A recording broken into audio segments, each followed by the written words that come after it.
मुंशी प्रेमचंद की कहानी हार की जीत। कथावाचक सोनम। केशव से मेरी पुरानी लाग डांट थी। लेख और वाणी, हास्य और विनोद सभी क्षेत्रों में मुझसे कोसों आगे थे। उसके गुणों की चंद्र ज्योति में मेरे दीपक का प्रकाश कभी प्रस्फुटित न हुआ। एक बार उसे नीचा दिखाना मेरे जीवन की सबसे बड़ी अभिलाषा थी। उस समय मैंने कभी स्वीकार नहीं किया। अपनी त्रुटियों को कौन स्वीकार करता है? पर वास्तव में मुझे ईश्वर ने उसकी जैसी बुद्धि शक्ति न प्रदान की थी। अगर मुझे कुछ तस्कीन थी तो ये कि विद्या क्षेत्र में चाहे मुझे उससे कंधा मिलाना कभी ना नसीब हो, पर व्यवहार की रंगभूमि में सेहरा मेरे ही सिर रहेगा। लेकिन दुर्भाग्य से जब प्रणय सागर में भी उसने मेरे साथ गोता मारा और रत्न उसी के हाथ लगता हुआ नजर आया तो मैं हताश हो गया। हम दोनों ने ही एमए के लिए साम्यवाद का विषय लिया था। हम दोनों ही साम्यवादी थे। केशव के विषय में तो यह स्वाभाविक बात थी। उसका कुल बहुत प्रतिष्ठित ना था, ना वो समृद्धि ही थी जो इस कमी को पूरा कर देती। मेरी अवस्था उसके प्रतिकूल थी। मैं खानदान का तालुकेदार और रईस था। इस साम्यवादिता पर लोगों को कुतूहल होती थी। हमारे साम्यवाद के प्रोफेसर बाबू हरिदास भाटिया साम्यवाद के सिद्धांतों के कायल थे, लेकिन शायद धन की अवहेलना न कर सकते थे। अपनी लज्जावती के लिए उन्होंने कुशाग्र बुद्धि केशव को नहीं, मुझे पसंद किया। एक दिन संध्या समय वो मेरे कमरे में आए और चिंतित भाव से बोले, शारदा चरण, मैं महीनों से एक बड़ी चिंता में पड़ा हुआ हूं। मुझे आशा है कि तुम उसका निवारण कर सकते हो। मेरे कोई पुत्र नहीं है। मैंने तुम्हें और केशव दोनों को पुत्र तुल्य समझा। यद्यपि केशव तुमसे चतुर है, पर मुझे विश्वास है कि विस्तृत संसार में तुम्हें जो सफलता मिलेगी वो उसे नहीं मिल सकती। अतएव मैंने तुम्ही को अपनी लज्जा के लिए वरा है। क्या मैं आशा करूं कि मेरा मनोरथ पूरा होगा? मैं स्वतंत्र था। मेरे माता पिता मुझे लड़कपन में ही छोड़कर स्वर्ग चले गए थे। मेरे कुटुंबियों में अब ऐसा कोई नहीं था जिसकी अनुमति लेने की मुझे जरूरत होती। लज्जावती जैसी सुशीला, सुंदरी, सुशिक्षित स्त्री को पाकर कौन पुरुष होगा जो अपने भाग्य को न सराहता? मैं फूला न समाया। लज्जा एक कुसुमित वाटिका थी, जहां गुलाब की मनोहर सुगंधि थी और हरियाली की मनोरम शीतलता। समीर की शुभ्र तरंगे थी और पक्षियों का मधुर संगीत। वो स्वयं साम्यवाद पर मोहित थी। स्त्रियों के प्रतिनिधित्व और ऐसे ही अन्य विषयों पर उसने मुझसे कितनी ही बार बातें की थी, लेकिन प्रोफेसर भाटिया की तरह केवल सिद्धांतों की भक्त न थी, उसको व्यवहार में भी लाना चाहती थी। उसने चतुर केशव को अपना स्नेह पात्र बनाया था। तथापि मैं जानता था कि प्रोफेसर भाटिया के आदेश को वो कभी नहीं टाल सकती। यद्यपि उसकी इच्छा के विरुद्ध मैं उसे अपनी प्रणयनी बनाने के लिए तैयार न था। इस विषय में मैं स्वेच्छा के सिद्धांत का कायल था, लेकिन मैं केशव की विरक्ति और क्षोभ से आशातीत आनंद न उठा सका। हम दोनों ही दुखी थे और मुझे पहली बार केशव से सहानुभूति हुई। मैं लज्जावती से केवल इतना पूछना चाहता था कि उसने मुझे अपनी नजरों से क्यों गिरा दिया, पर उसके सामने ऐसे नाजुक प्रश्नों को छेड़ते मुझे संकोच होता था, और यह स्वाभाविक था क्योंकि कोई रमणी अपने अंतःकरण के रहस्यों को नहीं खोल सकती। लेकिन शायद लज्जावती इस परिस्थिति को मेरे सामने प्रकट करना अपना कर्तव्य समझ रही थी। वो इसका अवसर ढूंढ रही थी। संयोग से उसे शीघ्र ही अवसर मिल गया। संध्या का समय था। केशव राजपूत हॉस्टल में साम्यवाद पर एक व्याख्यान देने गया हुआ था। प्रोफेसर भाटिया उस जलसे के प्रधान थे। लज्जा अपने बंगले में अकेली बैठी हुई थी। मैं अपने अशांत हृदय के भाव छिपाए हुए शोक और नैराश्य की दाह से जलता हुआ उससे समीप आकर बैठ गया। लज्जा ने मेरी ओर एक उड़ती हुई निगाह डाली और सदैव भाव से बोली, कुछ चिंतित जान पड़ते हो? मैंने कृत्रिम उदासीनता से कहा, तुम्हारी बला से। लज्जा, केशव का व्याख्यान सुनने नहीं गए? मेरी आंखों से ज्वाला सी निकलने लगी। जब्त करके बोला, आज सिर में दर्द हो रहा था। ये कहते कहते अनायास ही मेरे नेत्रों से आंसू की कई बूंदें टपक पड़ी। मैं अपने शोक को प्रदर्शित करके उसका करुणा पात्र बनना नहीं चाहता था। मेरे विचार में रोना स्त्रियों के स्वभाव अनुसार था। मैं उस पर क्रोध प्रकट करना चाहता था और निकल पड़े आंसू। मन के भाव इच्छा के अधीन नहीं होते। मुझे रोते देखकर लज्जा की आंखों से आंसू गिरने लगे। मैं कीना नहीं रखता, मलिन हृदय नहीं हूं, लेकिन ना मालूम क्यों लज्जा के रोने पर मुझे इस समय एक आनंद का अनुभव हुआ। उस शोकावस्था में भी मैं उस पर व्यंग्य करने से बाज न आ सका। बोला, लज्जा, मैं तो अपने भाग्य को रोता हूं। शायद तुम्हारे अन्याय की दुहाई दे रहा हूं, लेकिन तुम्हारे आंसू क्यों? लज्जा ने मेरी ओर तिरस्कार भाव से देखा और बोली, मेरे आंसुओं का रहस्य तुम नहीं समझोगे, क्योंकि तुमने कभी समझने की चेष्टा नहीं की। तुम मुझे कटु वचन सुनाकर अपने चित्त को शांत कर लेते हो। मैं किसे जलाऊं? तुम्हें क्या मालूम कि मैंने कितना आगा पीछा सोचकर, हृदय को कितना दबाकर, कितनी रातें करवटें बदलकर और कितने आंसू बहाकर यह निश्चय किया है। तुम्हारी कुल प्रतिष्ठा, तुम्हारी रियासत एक दीवार की भांति मेरे रास्ते में खड़ी है। उस दीवार को मैं पार नहीं कर सकती।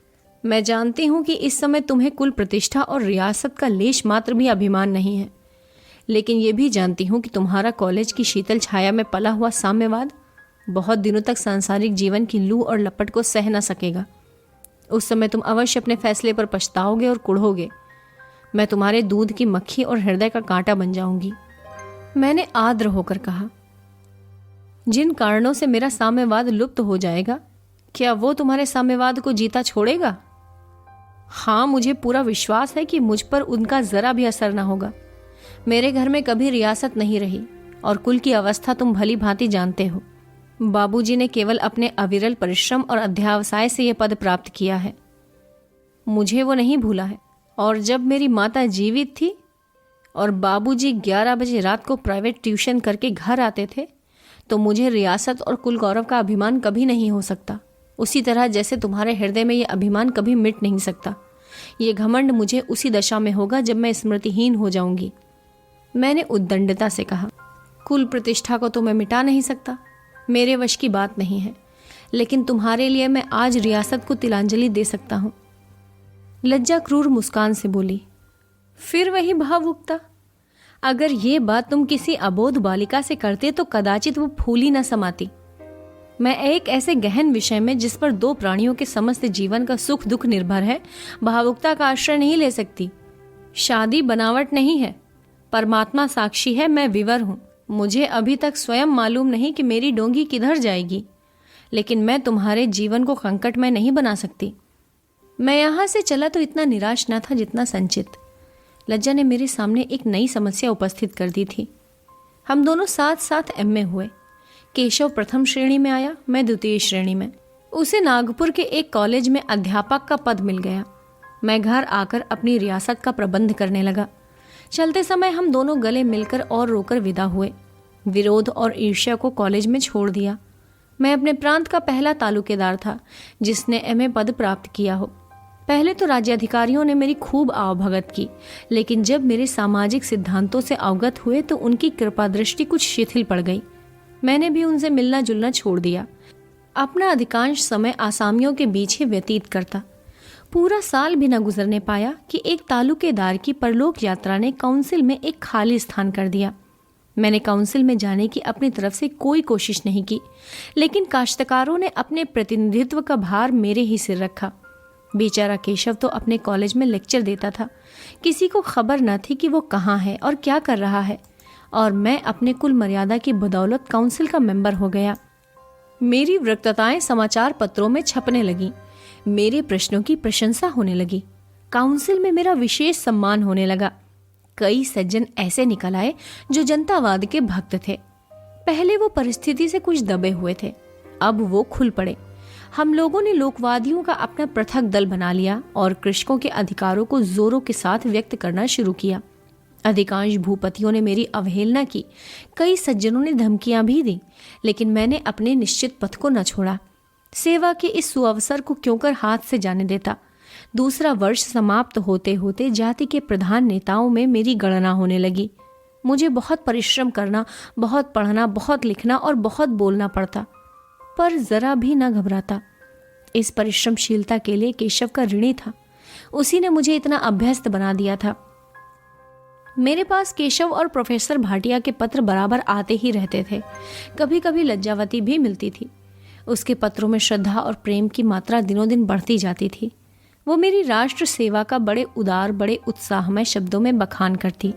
मेरे विषय में उसे पहले जो शंकाएं थी वो मिटती जाती थी। मेरी तपस्या देवी को आकर्षित करने लगी थी। केशव के पत्रों से उदासीनता टपकती थी। उसके कॉलेज में धन का अभाव था। 3 वर्ष हो गए थे पर उसकी तरक्की ना हुई थी। पत्रों में ऐसा प्रतीत होता था मानो वो जीवन से असंतुष्ट है। कदाचित इसका मुख्य कारण ये था कि अभी तक उसके जीवन का सुखमय स्वप्न चरितार्थ न हुआ था। तीसरे वर्ष गर्मियों की तातील में प्रोफेसर भाटिया मुझसे मिलने आए और बहुत प्रसन्न होकर गए। उसके 1 सप्ताह पीछे लज्जावती का पत्र आया। अदालत ने तजवीज सुना दी। मेरी डिग्री हो गई। केशव की पहली बार मेरे मुकाबले में हार हुई। मेरे हर्षोल्लास की सीमा न थी। प्रोफेसर भाटिया का इरादा भारतवर्ष के सब प्रांतों में भ्रमण करने का था। वो साम्यवाद पर एक ग्रंथ लिख रहे थे जिसके लिए प्रत्येक बड़े नगर में कुछ अन्वेषण करने की जरूरत थी। लज्जा को अपने साथ ले जाना चाहते थे। निश्चय हुआ कि उनके लौट आने पर आगामी चैत के महीने में हमारा संयोग हो जाए। मैं ये वियोग के दिन बड़ी बेसब्री से काटने लगा। अब तक मैं जानता था बाजी केशव के हाथ रहेगी। मैं निराश था पर शांत था। अब आशा थी और उसके साथ घोर अशांति थी। मार्च का महीना था। प्रतीक्षा की अवधि पूरी हो चुकी थी। कठिन परिश्रम के दिन गए। फसल कटने का समय आया। प्रोफेसर साहब ने ढाका से पत्र लिखा कि कई अनिवार्य कारणों से मेरा लौटना मार्च में नहीं मई में होगा। इसी बीच में कश्मीर के दीवान लाला सोमनाथ कपूर नैनीताल आए। बजट पेश था। उन पर व्यवस्थापक सभा में वाद विवाद हो रहा था। गवर्नर की ओर से दीवान साहब को पार्टी दी गई। सभा के प्रतिनिधियों को भी निमंत्रण मिला। काउंसिल की ओर से मुझे अभिवादन करने का सौभाग्य प्राप्त हुआ। मेरी बकवास को दीवान साहब ने बहुत पसंद किया। चलते समय मुझसे कई मिनट तक बातें की और मुझे अपने डेरे पर आने का आदेश दिया। उनके साथ उनकी पुत्री सुशीला भी थी। वो पीछे सिर झुकाए खड़ी रही। जान पड़ता था भूमि को पढ़ रही है, पर मैं अपनी आंखों पर काबू न कर सका। वो उतनी ही देर में एक बार नहीं कई बार उठी और जैसे बच्चा किसी अजनबी की चुमकार से उसकी ओर लपकता है पर फिर डर कर माँ की गोद से चिपट जाता है, वो भी डर कर आधे रास्ते से लौट गई। लज्जा अगर कुसुमित वाटिका थी तो सुशीला सलिल धारा थी, जहाँ वृक्षों के कुंज थे, विनोदशील मृगों के झुंड, विहगावली की अनंत शोभा और तरंगों का मधुर संगीत। मैं घर पर आया तो ऐसा थका हुआ था जैसे कोई मंजिल मारकर आया हूँ। सौंदर्य जीवन सुधा है। मालूम नहीं क्यों इसका असर इतना प्राणघातक होता है। लेटा तो वही मूरत सामने थी। मैं उसे हटाना चाहता था। मुझे भय था कि एक क्षण भी उस भंवर में पड़कर अपने को संभाल न सकूंगा। मैं अब लज्जावती का हो चुका था। वही अब मेरे हृदय की स्वामिनी थी। मेरा उस पर कोई अधिकार न था, लेकिन मेरे सारे संयम, सारी दलीलें निष्फल हुईं। जल के उद्वेग में नौका को धागे से कौन रोक सकता है। अंत में हताश होकर मैंने अपने को विचारों के प्रवाह में डाल दिया। कुछ दूर तक नौका वेगवती तरंगों के साथ चली, फिर उसी प्रवाह में विलीन हो गई। दूसरे दिन मैं नियत समय पर दीवान साहब के डेरे पर जा पहुंचा। इस भांति कांपता और हिचकता जैसे कोई बालक दामिनी की चमक से चौंक चौंक कर आंख बंद कर लेता है कि कहीं वो चमक न जाए, कहीं मैं उसकी चमक न देख लूं। भोला भाला किसान भी अदालत के सामने इतना सशंक न होता होगा। यथार्थ ये था कि मेरी आत्मा परास्त हो चुकी थी। उसमें अब प्रतिकार की शक्ति न रही थी। दीवान साहब ने मुझसे हाथ मिलाया और कोई घंटे भर तक आर्थिक और सामाजिक प्रश्नों पर वार्तालाप करते रहे। मुझे उनकी भोग्यता पर आश्चर्य होता था। ऐसा वाक चतुर मनुष्य मैंने कभी नहीं देखा था। 60 वर्ष की उम्र थी, पर हास्य और विनोद के मानो भंडार थे। न जाने कितने श्लोक, कितने कवित्त, कितने शेर उन्हें याद थे। बात बात पर कोई न कोई सुयुक्ति निकाल लाते थे। खेद है उस प्रकृति के लोग अब गायब होते जाते हैं। वो शिक्षा प्राणी ना जाने कैसी थी, जो ऐसे ऐसे रत्न उत्पन्न करती थी। अब तो सजीवता कहीं दिखाई ही नहीं देती। प्रत्येक प्राणी चिंता की मूर्ति है। उसके होठों पर कभी हंसी आती ही नहीं। खैर, दीवान साहब ने पहले चाय मंगवाई, फिर फल और मेवे मंगवाए। मैं रह रहकर उत्सुक नेत्रों से देखता था। मेरे कान उनके स्वर का रसपान करने के लिए मुंह खोले हुए थे। आंखें द्वार की ओर लगी हुई थी। भय भी था और लगाव भी, झिझक भी थी और खिंचाव भी। बच्चा झूले से डरता है पर उस पर बैठना भी चाहता है। लेकिन रात के 9 बज गए। मेरे लौटने का समय आ गया। मन में लज्जित हो रहा था कि दीवान साहब दिल में क्या कह रहे होंगे। सोचते होंगे इसे कोई काम नहीं है, जाता क्यों नहीं, बैठे बैठे 2-2.5 घंटे तो हो गए। सारी बातें समाप्त हुईं, उनके लतीफ़े भी खत्म हुए। वो नीरवता उपस्थित हो गई जो कहती है कि अब चलिए फिर मुलाकात होगी। यार जिंदा व सोहबत बाकी। मैंने कई बार उठने का इरादा किया, लेकिन इंतज़ार में आशिक की जान भी नहीं निकलती। मौत को भी इंतज़ार का सामना करना पड़ता है। यहाँ तक कि 9:30 बज गए और अब मुझे विदा होने के सिवाय कोई मार्ग न रहा। जैसे दिल बैठ गया। जिसे मैंने भय कहा है वो वास्तव में भय नहीं था, वो उत्सुकता की चरम सीमा थी। यहाँ से चला तो ऐसा शिथिल और निर्जीव था मानो प्राण निकल गए हों। अपने को धिक्कारने लगा, अपनी क्षुद्रता पर लज्जित हुआ। तुम समझते हो कि हम भी कुछ हैं? यहाँ किसी को तुम्हारे मरने जीने की परवाह नहीं। माना उनके लक्षण कुंवारियों कैसे हैं। संसार में कुंवारी लड़कियों की कमी नहीं, सौंदर्य भी ऐसी दुर्लभ वस्तु नहीं है। अगर प्रत्येक रूपवती और कुंवारी युवती को देखकर तुम्हारी वही हालत होती रही तो ईश्वर मालिक है। वो भी तो अपने दिल में यही विचार करती होंगी। प्रत्येक रूपवान युवक पर उनकी आंखें क्यों उठें? कुलवंती स्त्रियों के ये ढंग नहीं होते। पुरुषों के लिए अगर ये रूप तृष्णा निंदाजनक है तो स्त्रियों के लिए विनाशकारक है। द्वैत से अद्वैत को भी इतना आघात नहीं पहुंच सकता जितना सौंदर्य को। दूसरे दिन शाम को मैं अपने बरामदे में बैठा पत्र देख रहा था। क्लब जाने को भी जी नहीं चाहता था, चित्त कुछ उदास था। सहसा मैंने दीवान साहब को फिटन पर आते देखा। मोटर से उन्हें घृणा थी। वो उसे पैशाचिक उड़न खटोला कहा करते थे। उसके बगल में सुशीला थी। मेरा हृदय धक धक करने लगा। उसकी निगाह मेरी तरफ उठी हो या न उठी हो, पर मेरी टकटकी उस वक्त तक लगी रही जब तक फिटन अदृश्य न हो गई। तीसरे दिन मैं फिर बरामदे में आ बैठा। आंखें सड़क की ओर लगी हुई थी। फिटन आई और चली गई। अब यही उसका नित्य प्रति नियम हो गया है। मेरा अब यही काम था कि सारे दिन बरामदे में बैठा रहूं। मालूम नहीं फिटन कब निकल जाए।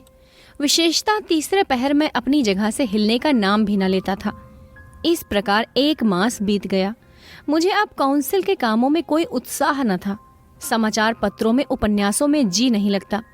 कहीं सैर करने का भी जी नहीं चाहता। प्रेमियों को न जाने जंगल पहाड़ों में भटकने की, कांटों से उलझने की सनक कैसे सवार होती है। मेरे तो जैसे पैरों में बेड़ियां सी पड़ गई थी। बस बरामदा था और मैं और फिटन का इंतजार। मेरी विचार शक्ति भी शायद अंतर्धान हो गई थी।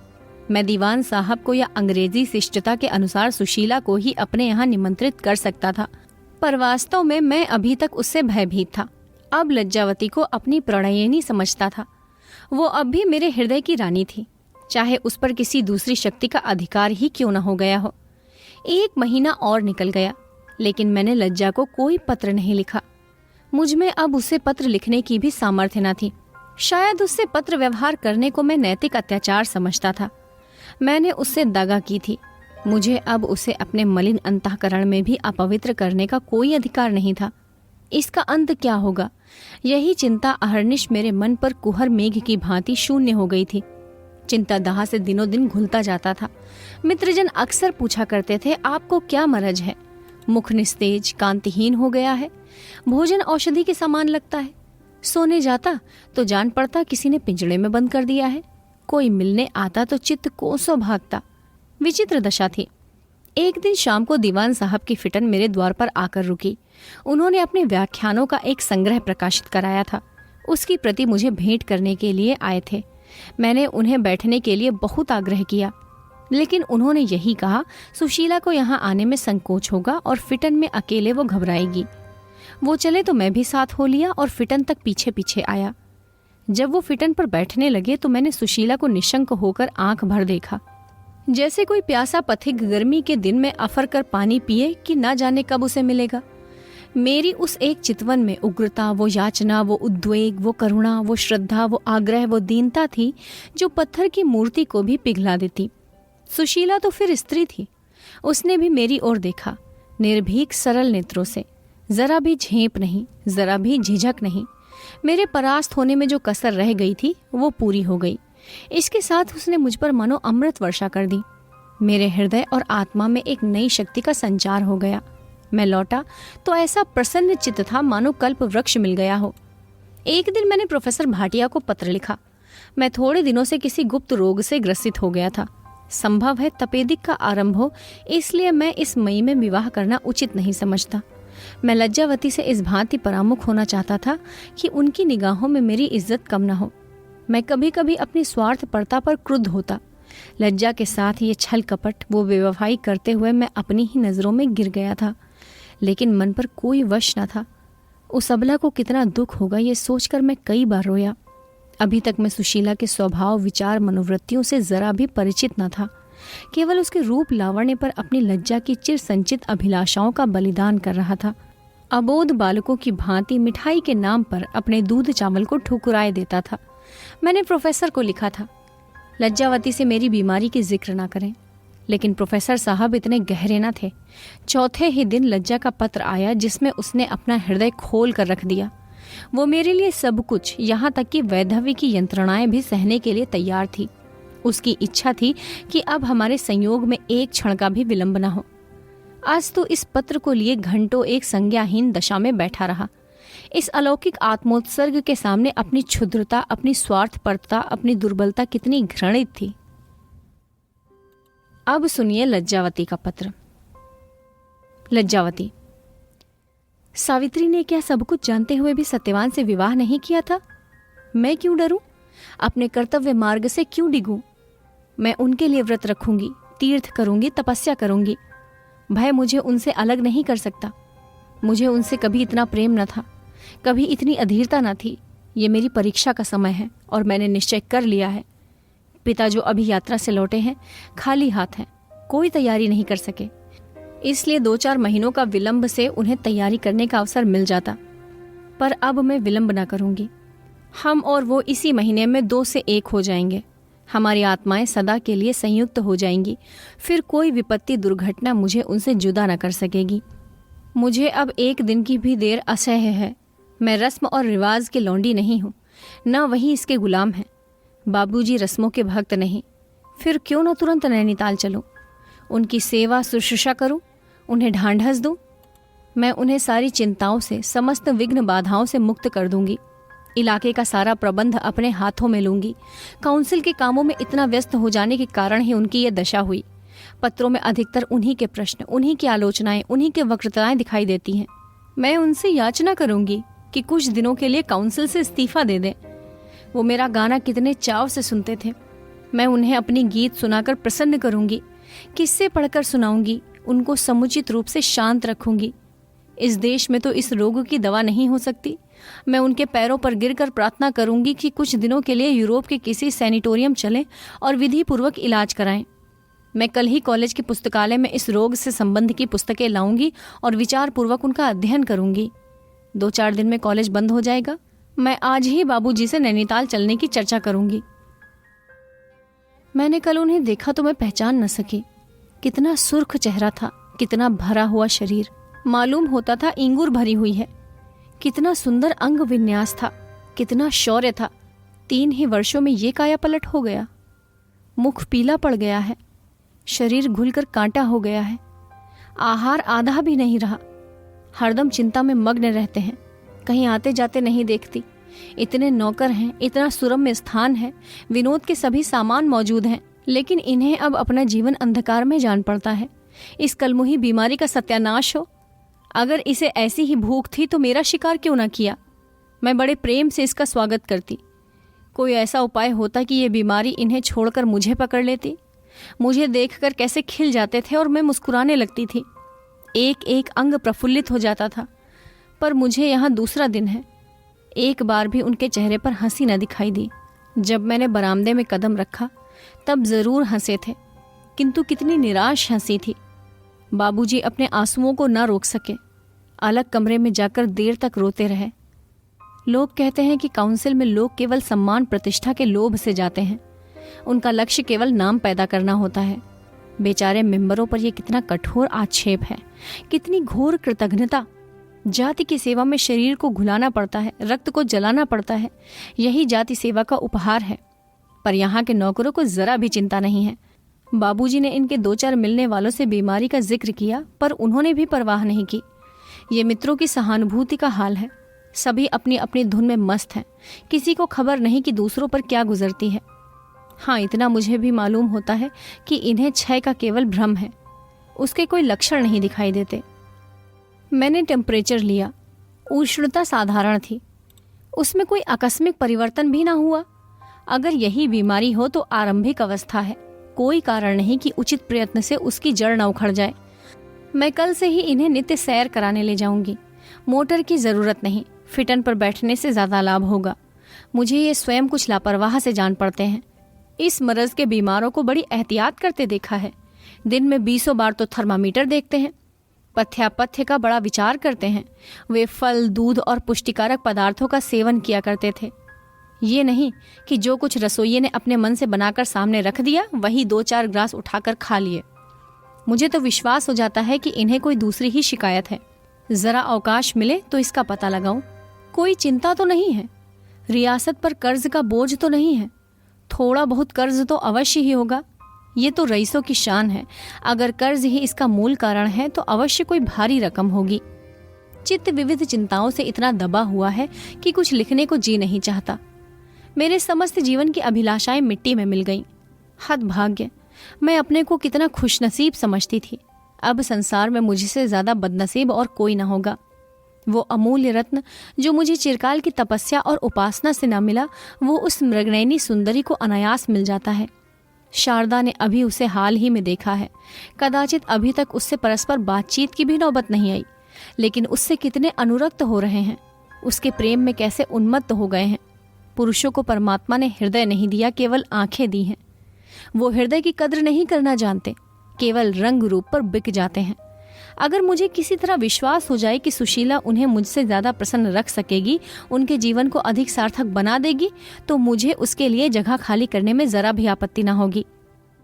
वो गर्भवती इतनी निठुर है कि मुझे भय है कि कहीं शारदा को पछताना न पड़े। लेकिन ये मेरी स्वार्थ कल्पना है। सुशीला गर्भवती सही, निठुर सही, विलासिनी सही, शारदा ने अपना प्रेम उस पर अर्पण कर दिया है। वो बुद्धिमान है, चतुर है, दूरदर्शी है, अपना लाभ हानि सोच सकती है। उन्होंने सब कुछ सोच कर ही निश्चय किया होगा। जब उन्होंने मन में यह बात ठान ली है तो मुझे कोई अधिकार नहीं कि उनके सुख मार्ग का कांटा बनूं। मुझे सब्र करके अपने मन को समझाकर यहाँ से निराश, हताश, भग्न हृदय विदा हो जाना चाहिए। परमात्मा से यही प्रार्थना है कि उन्हें प्रसन्न रखे। मुझे जरा भी ईर्ष्या, जरा भी दंभ नहीं है। मैं तो उनकी इच्छाओं की चेरी हूँ। अगर उन्हें मुझको विष दे देने से खुशी होती तो शौक से विष का प्याला पी लेती। प्रेम ही जीवन का प्राण है, हम इसी के लिए जीना चाहते हैं। अगर इसके लिए मरने का भी अवसर मिले तो धन्य भाग। यदि केवल मेरे हट जाने से सब काम संवर सकते हैं तो मुझे कोई इनकार नहीं। हरी इच्छा। लेकिन मानव शरीर पाकर कौन माया मोह से रहित होता है। जिस प्रेम लता को मुद्दतों से पाला था, आंसुओं से सींचा था, उसके पैरों तले रौंदा जाना नहीं देखा जाता। हृदय विदीर्ण हो जाता है। अब कागज तैरता जान पड़ता है, आंसू उमड़े चले आते हैं। कैसे मन को खींचूं? जिसे अपना समझती थी, जिसके चरणों पर अपने को भेंट कर चुकी थी, जिसके सहारे जीवन लता पल्लवित हुई थी, जिसे हृदय मंदिर में पूजती थी, जिसके ध्यान में मग्न हो जाना जीवन का सबसे प्यारा काम था, उससे अब अनंत काल के लिए वियोग हो रहा है। किससे फरियाद करूं? किसके सामने जाकर रोऊं? किससे अपनी दुख कथा कहूं? मेरा निर्बल हृदय ये वज्राघात नहीं सह सकता। ये चोट मेरी जान लेकर छोड़ेगी। अच्छा ही होगा। प्रेम विहीन हृदय के लिए संसार काल कोठरी है, नैराश्य और अंधकार से भरी हुई। मैं जानती हूं अगर आज बाबूजी उनसे विवाह के लिए जोर दें तो वो तैयार हो जाएं। बस मुरव्वत के पुतले हैं, केवल मेरा मन रखने के लिए अपनी जान पर खेल जाएंगे।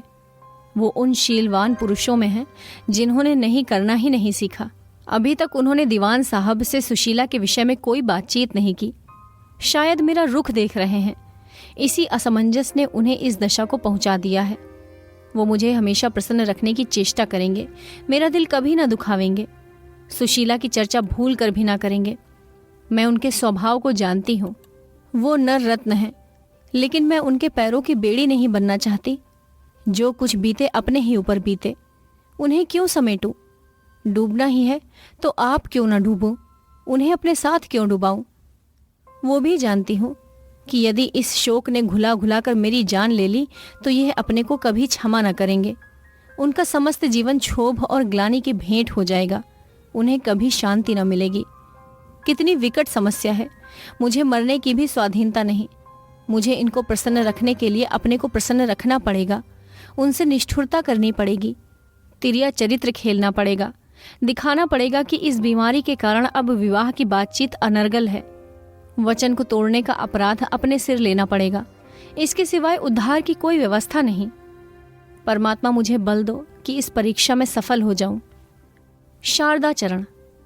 एक ही निगाह में निश्चय कर लिया, लज्जा ने मुझे जीत लिया। एक ही निगाह से सुशीला ने भी मुझे जीता था। उस निगाह में प्रबल आकर्षण था, मनोहर सारल्य, एक आनंदोद्गार जो किसी भांति छिपाए नहीं था, एक बालोचित उल्लास, मानो उसे कोई खिलौना मिल गया हो। लज्जा की चितवन में क्षमा थी और थी करुणा, नैराश्य तथा वेदना। वो अपने को मेरी इच्छा पर बलिदान कर रही थी। आत्म परिचय में उसे सिद्धि है। उसने अपनी बुद्धिमानी से सारी स्थिति ताड़ ली और तुरंत फैसला कर लिया। वो मेरे सुख में बाधक नहीं बनना चाहती थी। उसके साथ ही ये भी प्रकट करना चाहती थी कि मुझे तुम्हारी परवाह नहीं है। अगर तुम मुझसे जौ भर भी खींचोगे तो मैं तुमसे गज भर खींच जाऊंगी। लेकिन मनोवृत्तियां सुगंध के समान हैं जो छिपाने से नहीं छिपती। उसकी निष्ठुरता में नैराश्य में वेदना थी, उसकी मुस्कान में आंसुओं की झलक। वो मेरी निगाह बचाकर क्यों रसोई में चली जाती थी और कोई न कोई पाक जिसे वो जानती है मुझे रुचिकर है बना लेती थी। वो मेरे नौकरों को क्यों आराम से रखने की गुप्त रीति से ताकीद किया करती थी। समाचार पत्रों को मेरी निगाह से छिपा दिया करती थी। क्यों संध्या समय मुझे सैर करने को मजबूर किया करती थी। उनकी एक एक बात उसके हृदय का पर्दा खोल देती थी। उसे कदाचित मालूम नहीं है कि आत्म परिचय रमणियों का विशेष गुण नहीं। उस दिन जब प्रोफेसर भाटिया ने बातों ही बातों में मुझ पर व्यंग्य किए, मुझे संपत्ति और वैभव का दास कहा और मेरे साम्यवादी की हंसी उड़ाना चाही, तो उसने कितनी चतुरता से बात टाल दी। पीछे से मालूम नहीं उसने उसे क्या कहा, पर मैं बरामदे में बैठा सुन रहा था कि बाप और बेटी बगीचे में बैठे हुए किसी विषय में बहस कर रहे थे। कौन ऐसा हृदय शून्य प्राणी है जो निष्काम सेवा के वशीभूत न हो जाए। लज्जावती को मैं बहुत दिनों से जानता हूँ, पर मुझे ज्ञात हुआ इसी मुलाकात में मैंने उसका यथार्थ रूप देखा। पहले मैं उसकी रूप राशि का, उसके उदार विचारों का, उसकी मृदुवाणी का भक्त था। उसकी उज्ज्वल दिव्य आत्म ज्योति मेरी आंखों से छिपी हुई थी। मैंने अब की ही जाना कि उसका प्रेम कितना गहरा, कितना पवित्र, कितना अगाध है। इस अवस्था में कोई दूसरी स्त्री ईर्ष्या से बावली हो जाती। मुझसे नहीं तो सुशीला से तो अवश्य ही जलने लगती। आप कुड़ती, उसे व्यंग्यों से छेदती और मुझे धूर्त, कपटी, पाषाण ना जाने क्या क्या कहती। पर लज्जा ने जितने विशुद्ध प्रेम भाव से सुशीला का स्वागत किया वो मुझे कभी ना भूलेगा। मालिन्य, संकीर्णता, कटुता का लेश भी नहीं था। इस तरह उसे हाथों हाथ लिए फिरती थी मानो छोटी बहन उसके यहाँ मेहमान है। सुशीला इस व्यवहार पर मानो मुग्ध होने लगी। वो दृश्य भी चिरण स्मरणीय है जब लज्जावती मुझसे विदा होने लगी। प्रोफेसर भाटिया मोटर पर बैठे हुए थे। वो मुझसे कुछ खिन्न हो गए और जल्दी से जल्दी भाग जाना चाहते थे। लज्जा एक उज्ज्वल साड़ी पहने हुए मेरे सम्मुख आकर खड़ी हो गई। वो एक तपस्विनी थी जिसने प्रेम पर अपना जीवन अर्पण कर दिया था। पुष्प श्वेत की माला थी जो किसी देव मूर्ति की चरणों पर पड़ी हुई हो। उसने मुस्कुराकर मुझसे कहा, कभी कभी पत्र लिखते रहना। इतनी कृपा कि मैं अपने को अधिकारिणी समझती हूँ। मैंने जोश में कहा, हाँ अवश्य। लज्जावती ने फिर कहा, शायद ये हमारी अंतिम भेंट हो। ना जाने मैं कहाँ रहूँगी, कहाँ जाऊँगी, फिर कभी आ सकूँगी या नहीं। मुझे बिल्कुल भूल न जाना। अगर मेरे मुख से कोई ऐसी बात निकल आई हो जिससे तुम्हें दुख हुआ हो तो क्षमा करना और अपने स्वास्थ्य का बहुत ध्यान रखना। ये कहते हुए उसने मेरी तरफ हाथ बढ़ाए। हाथ कांप रहे थे। कदाचित आंखों में आंसुओं का आवेग हो रहा था। वो जल्दी से कमरे के बाहर निकल जाना चाहती थी। अपने जब्त पर अब उसे भरोसा न था। उसने मेरी ओर दबी आंखों से देखा, मगर इस अर्ध चितवन में दबे हुए पानी का वेग और प्रवाह था। ऐसे प्रवाह में मैं स्थिर न रह सका। इस निगाह ने हारी हुई बाजी जीत ली। मैंने उसके दोनों हाथ पकड़ लिए और गदगद स्वर से बोला, नहीं लज्जा, अब हम में और तुम में कभी वियोग न होगा। सहसा चपरासी ने सुशीला का पत्र लाकर सामने रख दिया। लिखा था, प्रिय श्री शारदा चरण जी, हम लोग कल यहाँ से चले जाएंगे। मुझे आज बहुत काम करना है, इसलिए मिल न सकूंगी। मैंने आज रात को अपना कर्तव्य स्थिर कर लिया। मैं लज्जावती के बने बनाए घर को उजाड़ना नहीं चाहती। मुझे पहले ये बात ना मालूम थी, नहीं तो हम में इतनी घनिष्ठता न होती। मेरा आपसे अनुरोध है कि लज्जा को हाथ से न जाने दीजिएगा। वो नारी रत्न है। मैं जानती हूँ कि मेरा रंग रूप उससे कुछ अच्छा है और कदाचित आप उसी प्रलोभन में पड़ गए, लेकिन मुझमें वो त्याग, वो सेवा भाव, वो आत्मोत्सर्ग नहीं है। मैं आपको प्रसन्न रख सकती हूँ, पर आपके जीवन को उन्नत नहीं कर सकती, उसे पवित्र और यशस्वी नहीं बना सकती। लज्जा देवी है, वो आपको देवता बना देगी। मैं अपने को इस योग्य नहीं समझती। कल मुझसे भेंट करने का विचार न कीजिए। रोने रुलाने से क्या लाभ। क्षमा कीजिएगा, आपकी सुशीला। मैंने ये पत्र लज्जा के हाथ में रख दिया। वो पढ़कर बोली, मैं उससे आज ही मिलने जाऊंगी। मैंने उसका आशय समझ कर कहा, क्षमा करो, तुम्हारी उदारता की दूसरी बार परीक्षा नहीं लेना चाहता। ये कहकर मैं प्रोफेसर भाटिया के पास गया। वो मोटर पर मुंह फुलाए बैठे थे। मेरे बदले लज्जावती आई तो उस पर जरूर ही बरस पड़ते। मैंने उनके पद स्पर्श किए और सिर झुकाकर बोला, आपने मुझे सदैव अपना पुत्र समझा है, अब उस नाते को और भी दृढ़ कर दीजिए। प्रोफेसर भाटिया ने पहले तो मेरी ओर अविश्वासपूर्ण नेत्रों से देखा, तब मुस्कुरा कर बोले, ये तो मेरे जीवन की सबसे बड़ी अभिलाषा है। मुंशी प्रेमचंद की कहानी हार की जीत। कथावाचक सोनम।